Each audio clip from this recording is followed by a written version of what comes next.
Well, there is war of words that's going on between the Congress and the centre over the country's vaccination drive in the middle of the second wave now.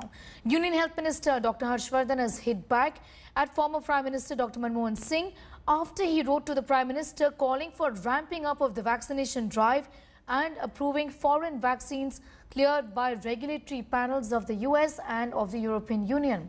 The Health Minister has countered Dr. Manmohan Singh, saying that the decision on importing vaccines was approved by credible foreign authorities has already been taken. In a letter to the former Prime Minister, Dr. Harshvardhan also accused the Congress leaders of spreading falsehood on vaccines.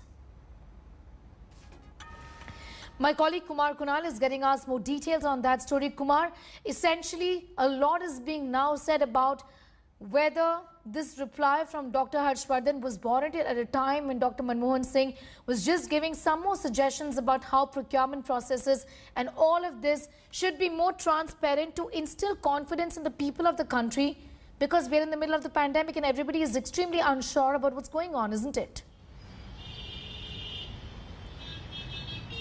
Yeah, obviously, the political slugfest can continue any time, but not at this crucial juncture when all the country is fighting against a pandemic and not just a normal kind of situation.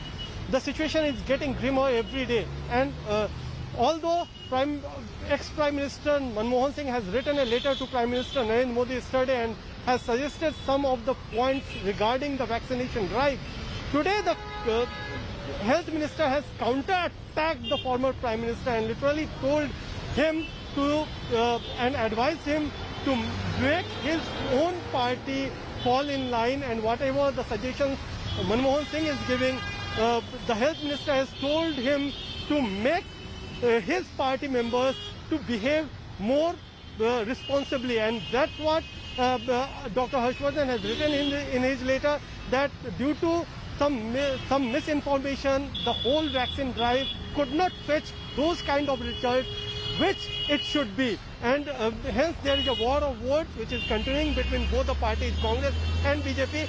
But it's the timing, it's the most unfortunate timing when such kind of slugfest is happening between both these parties. All right. Kunal, thanks for getting us up to speed with that. I apologize for that. We of course continue to keep a close eye on that important story, but for the moment we are shifting focus briefly to elections. Let's take a look. Hello everyone, this is Rahul Kamal here. Hope you enjoyed this video. For the latest news and analysis, like and subscribe the India Today YouTube channel, and don't forget to press the bell icon to stay updated.